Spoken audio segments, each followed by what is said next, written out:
Bonjour et bienvenue aux entrevues, les séries d'entrevues du CSPC.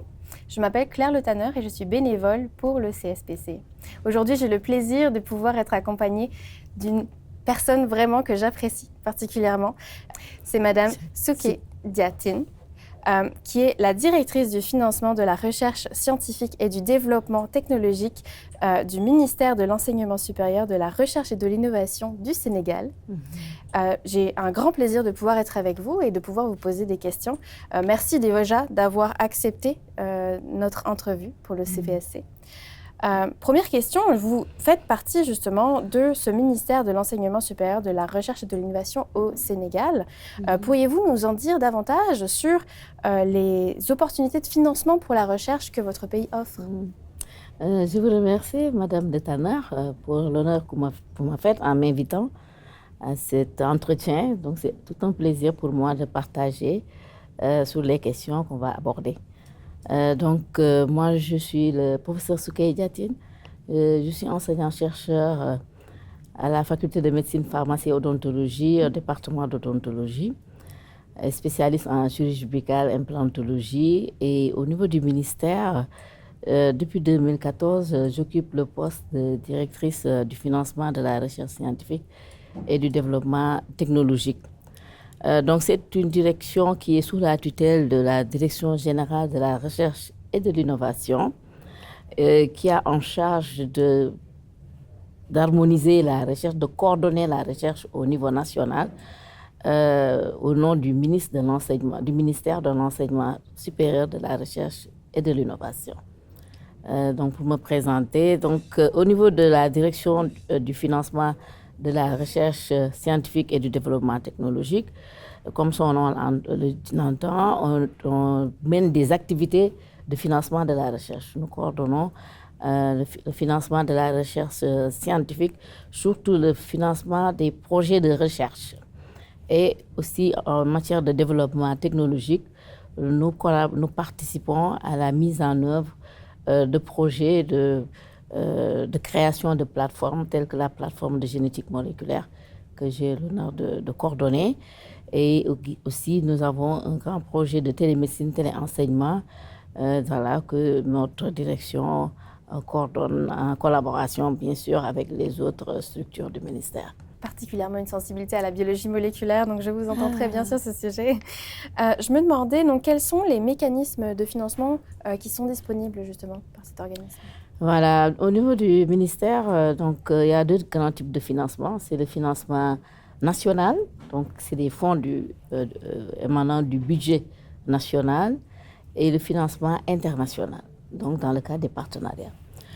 Donc pour le financement national, nous avons ce qu'on appelle le FIRST, c'est le Fonds d'impulsion de la recherche scientifique et technique qui existe depuis 1989, puis réactualisé en 2002 par décret présidentiel, avec une ligne budgétaire dédiée à la recherche, à la promotion de la recherche globalement, notamment les financements des projets de recherche, la subvention des chercheurs pour la mobilité, le financement d'organisations de réunions ou de congrès scientifiques comme le CSPC, comme ça.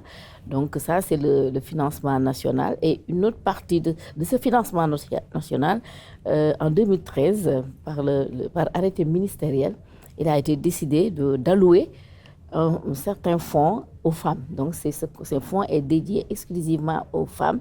Il n'y a que les femmes qui peuvent postuler, c'est le PAPES, qui était une très bonne initiative qui a permis à beaucoup de femmes sénégalaises de débloquer leur carrière, d'avancer par le biais de bourses de mobilité ou de financement qui leur ont permis de finaliser leurs travaux de recherche pour avancer dans leur carrière.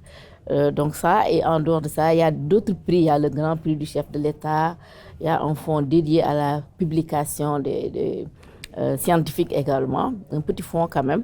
Voilà, donc c'est ça, en tout cas, ce qui est visé par ce financement national globalement. Mais ça, c'est pour les projets. Mais il faut comprendre que aussi la recherche, ce n'est pas que les projets de recherche, c'est les infrastructures. Et ça, c'est au niveau vraiment gouvernemental, au niveau macro. Et au niveau du ministère, il y a des financements d'infrastructures qui ne dépendent pas du tout de mon ministère, bien que je sois impliquée dans ces comités de pilotage pour mettre en œuvre.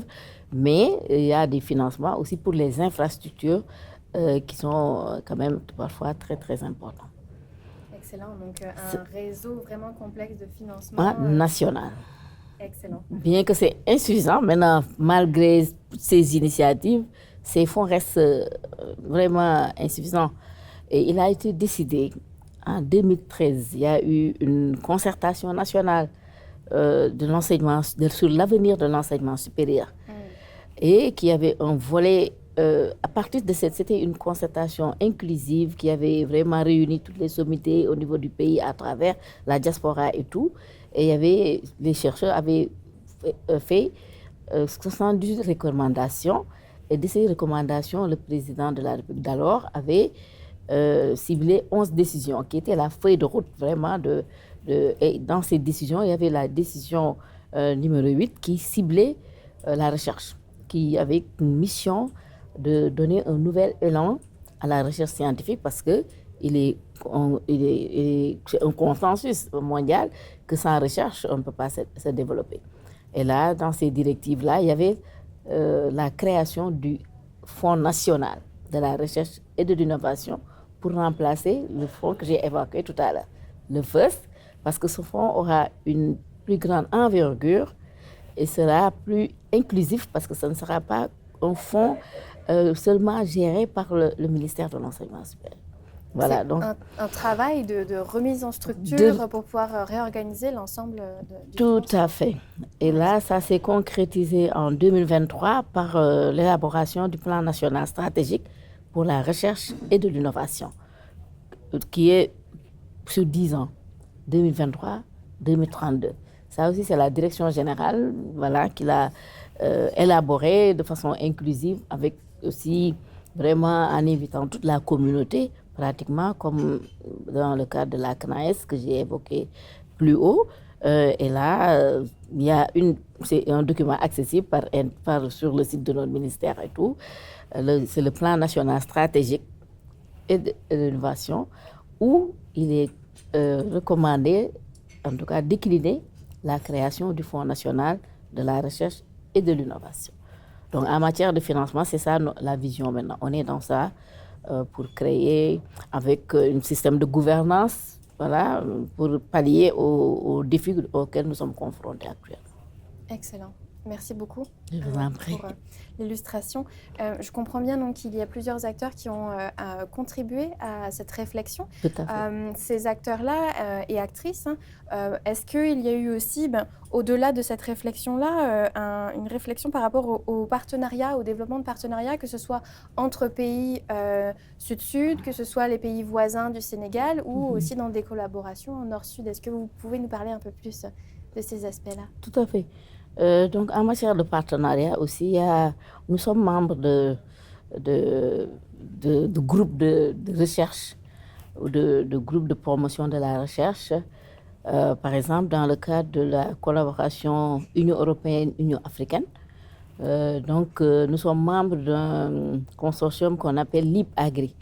LIP, mais dans le domaine de l'agriculture. Il y a d'autres LIP. Donc, le premier LIP, c'était en 2016 et le fonds a commencé, le financement dans ce cadre-là a commencé en 2017-2022. C'est ce qu'on appelle ce long partenariat entre l'Union africaine et l'Union européenne dans le domaine de l'agriculture. C'est LIP-Agri. Et dans ce cadre-là, donc ça met en relation 9 pays européens, 9 pays africains, dont le Sénégal, et ça permet de constituer des équipes de recherche. Pour chaque recherche, pour chaque thématique de recherche, il faut 2 pays européens et 2 pays africains qui constituent l'équipe de recherche avec un porteur principal de la recherche qui va répondre à nous. Voilà. Et il y a un appel à candidature internationale qui a été lancé. Et il y avait 27 projets qui ont été, grands projets, je veux dire, qui ont été sélectionnés, dont 6 pour le Sénégal. C'était vraiment un très bon résultat et ça a permis de lever des fonds importants pour des recherches dans le domaine surtout de l'agriculture, avec ces différentes variantes sur le lait, sur la mouche. Beaucoup de domaines ont été pris en compte dans le cadre de ce LIP Agri. Excellent. Et ça, c'est le LIP Agri. Donc, et le LIP Agri a généré d'autres petits projets, toujours dans le domaine de l'agriculture. Bon, peut-être c'est trop long à expliquer, mais il y a d'autres domaines de l'agriculture qui ont pu aussi bénéficier de ce projet. Maintenant, ce projet LIP Agri est en train d'évoluer en ce qu'on appelle LIP-RE. LIP-RE dans les énergies renouvelables. Et c'était qui devait terminer en 2025, mais nous, on n'était pas dans ce projet-là. Mais là, ils sont en train d'évoluer en LIP-SE, Sustainable Energy, toujours dans le même. Et là, on est en négociation parce que, pour que notre ministère adhère officiellement, comme on l'avait fait pour le LIP Agri, en s'engageant. Parce que le principe, il faut s'engager financièrement. Vous cotisez et après, en retour, vous avez donc dans ce pont commun-là, une somme que vous avez à avoir en fonction de ce que vous avez cotisé. Et il y a le financement de l'Union européenne qui constitue le top-up. Et c'est là qu'on va vous donner un plus qui va permettre d'avoir des fonds additionnels. Voilà, ça c'est dans la coopération nord-sud. Mais dans la coopération sud-sud, nous avons une initiative très intéressante aussi à laquelle nous participons. C'est la Science Granting Council Initiative, SGCI. Vous en avez déjà entendu parler. Et dont le principal payeur est le CRDI. Le CRDI, et là, nous collaborons beaucoup. C'est dans ce cadre même, je pense que je suis là parce que c'est le CRDI qui m'a invité à participer au CSPC que je découvre. Et cette initiative aussi met en relation 17 pays africains. Au début, quand on démarrait en 2015, c'était 15 pays africains, avec peu de pays francophones. Nous sommes que 3 pays francophones, comme d'habitude. Donc, la Côte d'Ivoire, le Burkina et nous. Et maintenant, l'Afrique de l'Ouest aussi, on était ces 3, plus on était avec le Ghana. Et maintenant, le Nigeria nous a rejoints. Et la Sierra Leone en termes de pays occidentale, Afrique de l'Ouest. Et le gros du lot, c'est l'Afrique de l'Est et l'Afrique du Sud, qui fait partie même des bailleurs avec le NRF, donc qui nous appuient dans ce projet. Et c'est une initiative très, très intéressante parce que, en dehors du financement que ça permet la mise en réseau des chercheurs. Donc, pour le cas du Sénégal, on a une collaboration très intéressante avec le Burkina Faso, par exemple, qui nous a permis de lancer un appel commun, comme on avait fait pour le LIP Agri, et de pouvoir financer des projets de recherche sur des domaines qui préoccupent le Sénégal. Un projet sur les maladies chroniques, chez les personnes âgées. Donc, un groupe de recherche du Burkina a travaillé avec un groupe de recherche du Sénégal. Et dans le cadre de l'agriculture, on est confronté à ce problème de remontée de la mer avec les terres salées. Donc, il y a des régions qui sont très affectées et ces chercheurs ont proposé des solutions par rapport à ces problèmes-là. Donc, ça, c'est vraiment en termes de financement.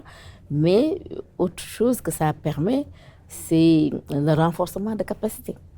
Donc, ce que nous sommes, on nous considère comme les SJCI, les Sciences Granting Conseils, les conseillers qui financent la recherche. Et dans ce cadre-là, il y a eu beaucoup de formations, aussi bien pour les SJCI que les chercheurs. Pour les SJCI, pour renforcer les capacités, améliorer le système de gestion des fonds par l'amélioration, par exemple, de l'appel à projet. Donc, que ça soit dans des termes très clairs, compréhensibles par le chercheur, avec un outil qui permet de collecter les informations de la recherche pour que l'évaluation soit équitable et transparente. Tout ça, c'est des éléments quand même qu'on a pu améliorer de par notre participation au SJCI. Il y a aussi un volet qui est aussi très intéressant sur la gestion et de la recherche en se basant sur des données probantes, évidence-basées. Là aussi, il y a eu beaucoup de formations par le biais du EGCI qui nous ont envoyé des experts au Sénégal où on a formé au niveau des universités, des chercheurs qui voilà, étaient chargés de relayer la formation. Et beaucoup de... Voilà, parce que EGCI, hein, il y a 5 objectifs, voire même 6 maintenant, et chaque objectif, c'est tout un programme. C'est tout un programme d'appui et de collaboration qui nous permet voilà, d'avancer quoi, en matière de recherche. Merci beaucoup pour ce tour d'horizon avec des exemples concrets. Vraiment, c'est très plaisant. On parle justement de partenariat, mais on parle aussi d'inclusivité. Et on sait que même dans les pays les plus enclins à l'équité, la diversité et l'inclusion, la présence des femmes en recherche est encore nettement inférieure par rapport à la présence masculine. Que pouvez-vous nous en dire justement sur ce qui se passe au Sénégal en ce sens? Comment est-ce que le Sénégal veille à accroître la présence et à encourager les personnes qui auraient voulu pouvoir s'impliquer en recherche et qui sont mères, qui sont impliquées autrement. Je voudrais vraiment entendre de votre part votre avis, parce que vous êtes vraiment une personne qui va inspirer la relève en ce sens. Donc, dites-moi. Ça, c'est un point qui m'intéresse beaucoup, parce que la problématique de la condition des femmes dans les universités et dans l'évolution de leur carrière est une préoccupation. Maintenant, le Sénégal a essayé de trouver en tout cas de proposer des solutions, même si elles ne sont pas parfaites, parce que du point de vue, je pense que la politique, c'est depuis le lycée, hein, depuis la petite enfance. Maintenant, on voit que quand même, il y a une plus grande fréquentation de l'école par les filles et leur maintien jusqu'à l'université. Jusqu'à l'université, quand même, maintenant, on a une bonne part des cohortes qui sont des filles. Arriver à l'université aussi, parce que c'est pratiquement les meilleurs dans les amphis, c'est vraiment... depuis quelques années, moi je suis au département, à la faculté de médecine, c'est une faculté qui est en train de se féminiser carrément. Ça se voit de par les effectifs. Et les femmes sont très studieuses. Et pour les résultats aussi, beaucoup de majors sont des femmes. Mais le problème, c'est l'insertion dans la carrière universitaire, même au-delà, s'ils sont dans d'autres structures, pour persévérer dans leur carrière, c'est le facteur limitant, c'est la condition sociale.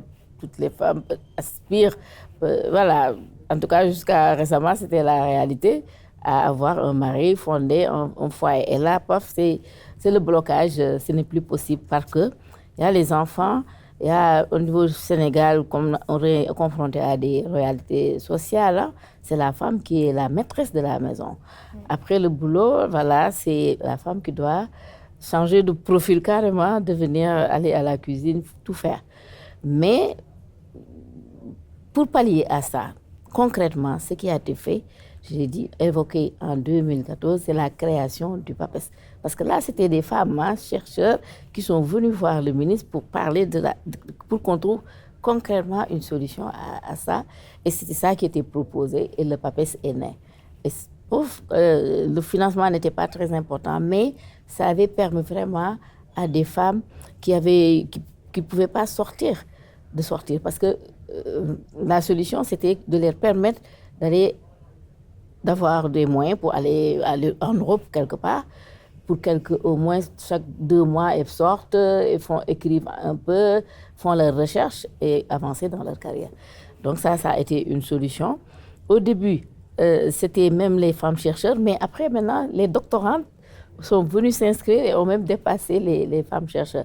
Malheureusement, quand même, le fonds n'était pas très consistant et il y a eu quelques difficultés budgétaires qui ont fait que ce n'était pas très, très fonctionnel.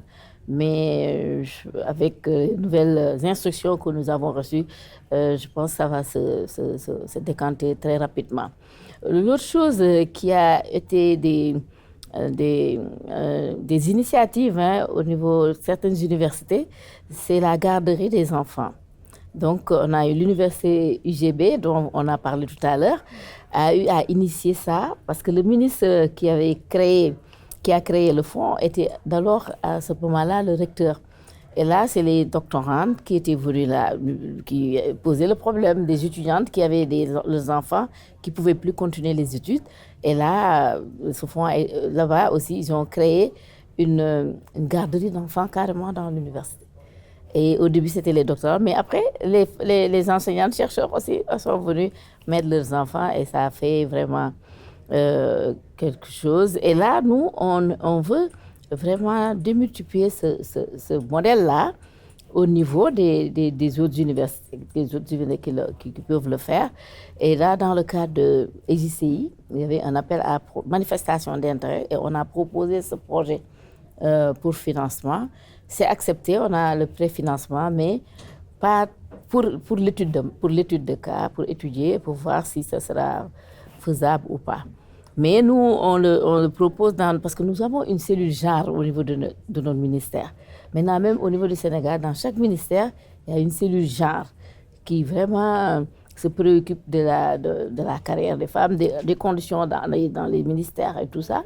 Et on se dit que nous, comme on a un ministère qui regroupe tout le monde un peu éloigné de Dakar, pourquoi pas ne pas créer une crèche au niveau de l'université, du ministère. Ça permet aux autres femmes aussi, qui ne sont pas des universitaires, mais qui travaillent, ça leur permettrait de mieux se concentrer sur leur travail et d'avancer dans leur carrière. La conciliation travail-famille est forcément un facteur déterminant pour l'inclusivité des femmes. Tout à fait. Et l'autre chose qui a favorisé aussi la progression des femmes au niveau des universités, même si ce n'était pas l'objectif au début, ça l'est devenu, c'est la création de l'université virtuelle du Sénégal, appelée actuellement Université numérique Cheikh Ahmadou Kane. C'est une université, 100% numérique. De ce fait, les femmes peuvent être chez elles, cuisiner. Il y a un film sur ça, c'est vraiment très plaisant. Et ça a permis les femmes de pouvoir allier leurs études et leur vie de famille, qui est aussi une réalité à laquelle il faut trouver des solutions. Voilà. Donc, c'est ce que je peux dire sur l'inclusion des femmes. Mais ça reste encore, c'est vrai qu'il y a des initiatives, mais on peut davantage essayer de trouver des solutions pour favoriser le maintien et de favoriser également la carrière des femmes dans les universités. Oui. C'est une excellente nouvelle de voir que justement il y a des mouvements, des changements de culture qui commencent à prendre de la place. Ça reste jamais un acquis définitif, donc il faut continuer tout à fait à travailler ce point de vue-là. Merci beaucoup pour cet échange. J'aurais une dernière question pour pouvoir clore notre entrevue.